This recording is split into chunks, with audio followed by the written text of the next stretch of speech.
Hello everyone, back to my channel. তোমরা সব কেমন আছো? যে যেখান থেকে দেখছো আশা করি ভালো আছো এবং সুস্থ আছো। তো সকলকে জানাই গুড মর্নিং। তো আজ ব্লগটা নতুন একটা ব্লগ নিয়ে তোমাদের সঙ্গে হাজির হয়েছি। চলো তোমরা এই ব্লগটা দেখতে থাকো। আই হোপ তোমাদের খুব খুব ভালো লাগবে।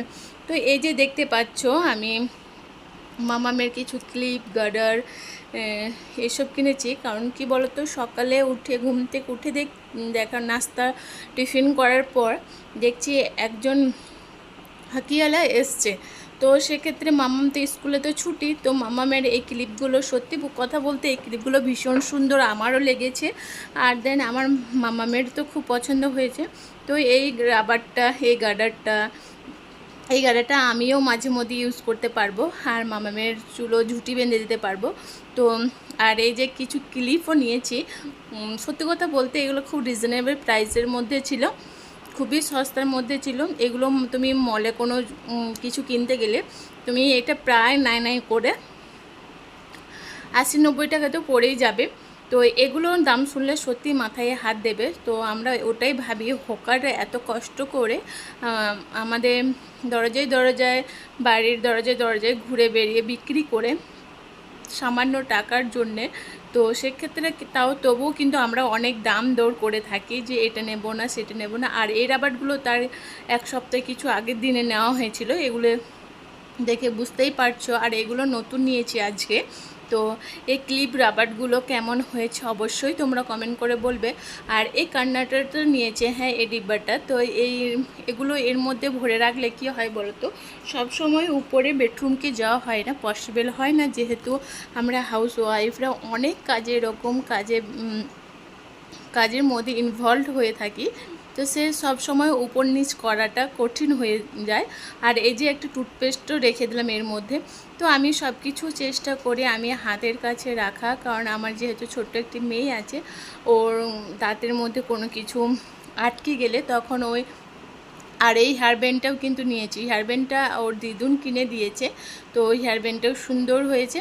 তো চুলগুলো মুখ দিকে যখন সামনের দিকে চলে আসে তখন হেয়ার ব্যান্ডটা আটকানো যাবে। হেয়ার ব্যান্ড সত্যি কথা বলতে গেলে প্রচুর হয়ে গেছে। তবু ওই মেয়েদের জিনিস, কোনো জিনিস বিক্রি করতে এলে মনে হয় না এই জিনিসটা নেই ওই জিনিসটা নেই, বেশ ভালো লাগে এইসব। তো এই ডিব্বার মধ্যে ভরে রেখে দেবো, তাহলে ইজিলি যখনই আমি বা আমার শাশুড়ি মাকে বলে যে মা ওটা ওকে পরিয়ে দিন বা রেখে দিন, তো সব কিছু কিন্তু হাতের মধ্যে রাখলে কিন্তু সে সবাই কিন্তু করে নিতে পারবে। এমনকি আমার হাজব্যান্ডকে, আমার শ্বশুরকে, আমার শাশুড়িকে বললেও কিন্তু দিব্যি ওরা ঠিক সেরকম কিন্তু রেখে দিয়ে জায়গা মতন বা ওকে একটু সাজিয়ে গুছিয়ে রাখতে পারবে। আর যেহেতু ওনাদের বয়স হয়েছে, সেই সময় আমি যদি কোনো রান্না কাজে বা কোনো কিছু কাজে যদি ব্যস্ত হয়ে থাকি, সেই জিনিসটা আমাকে নিচে থেকে উপরকে আসতে হবে সেই জিনিসটা নেওয়ার জন্যে। তো ভাবলাম যে এরকম একটি ওর ঝুড়িতে রেখে দিই, সব জিনিস হাতের কাছে যেগুলো রেগুলার ইউজ হবে সেগুলো হাতের কাছে রেখে দিই। আর এই যে টুথপেস্টটা ইউজ করছি, এই টুথপেস্টটা প্রায় শেষের দিকে হয়ে গেছে, আবার একটি নিয়ে আসতে হবে। আর মামামের এত প্রচণ্ড পরিমাণে দাঁতের যন্ত্রণা করছিল ইদানিং, তো এটা ডক্টর সাজেস্ট করেছিল এই টুথপেস্টটা খুব ভালো। আর মেডিসিনও কিছু দিয়েছিল, এর মধ্যে বলেছিল যে মেডিসিন যদি খাওয়ার পরও যদি না কমে তাহলে দাঁতটা হয়তো সিল করতে হবে বা তুলে ফেলতে হবে। তো বাচ্চা মানুষ, এখন তো 5 ইয়ার বয়স, তো এর মধ্যে যদি দাঁত তুলতে হয় তো খুবই কষ্টকর কথা বলতে পারো। আর এর মধ্যে কিন্তু ওর সামনে দুটো দাঁত কিন্তু ভেঙে গেছে। আর এই যে এই চকলেট খেয়েছে আর এই মোটু পাগলুটা পেয়েছে, তো এটা ভীষণ একটা কিউট লাগছে, তাই তোমাদের সঙ্গে শেয়ার করলাম।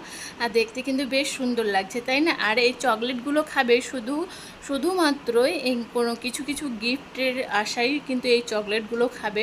তো এই চকলেটগুলো খেতে খুব দুর্দান্ত লাগে, আমাকে সেরকম লাগে না। জাস্ট আমিও ট্রাই করে দেখেছি, মামাম যখন খেয়েছে তখন আমি একটু নিয়ে দেখেছি। এই চকলেট যদি দেখে নেয় তো আমার মেয়ে তো পাগল হয়ে যাবে, মানে এক কথায় ওকে না দিয়ে শান্ত করা যাবে না। এই চকলেট এতটা পরিমাণে আমার মাম্মাম পছন্দ করে শুধু এই গিফটটার জন্যে। আর আমার এই ব্লগটা যদি ভালো লাগে please like comment share subscribe করতে ভুলো না, অতি অবশ্যই চ্যানেলটাকে সাবস্ক্রাইব করে ফেলো। আর যারা অলরেডি সাবস্ক্রাইব করে ফেলেছো তাহলে তাদেরকে অসংখ্য ধন্যবাদ। তো এক ব্লগ করতে করতে তোমাদের সাথে এটাও দেখাচ্ছি, এই যে আমার বাপের বাড়ি থেকে নতুন একটা বাড়ি বানাচ্ছে, সেক্ষেত্রে অনেক সিমেন্টের যে ব্র্যান্ডেড সিমেন্ট নিয়েছিল, সেই সিমেন্ট থেকে কিন্তু এই ডায়েরিগুলো দিয়েছিল। তো সেক্ষেত্রে কিন্তু মাম্মামকে এই ডায়েরিটাও ওর নানু ভাই গিফট করেছে, মানে কিছু লেখার জন্যে। তো মাম্মাম তো 12টা বাজিয়ে দিয়েছে, বাচ্চা মানুষ তো এই গিফট ডায়েরিটা। আর ডায়েরিটা খুব ভালো লাগে। আর সত্যি কথা বলতে গেলে বাম্মাই যে কোনো জিনিস বা আমার দেখ না কেন, সেই জিনিসটা যদি নষ্ট হয়ে যায় না, সত্যি খুব গায়ে লাগে।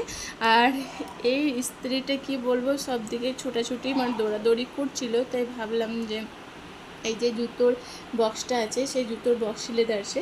তো এই জুতোর বক্সটার মধ্যে যদি এভাবে যদি ইস্ত্রিটা রেখে দেওয়া হয় গুছিয়ে, দেখতেও সুন্দর লাগে আর গুছানোও থাকে।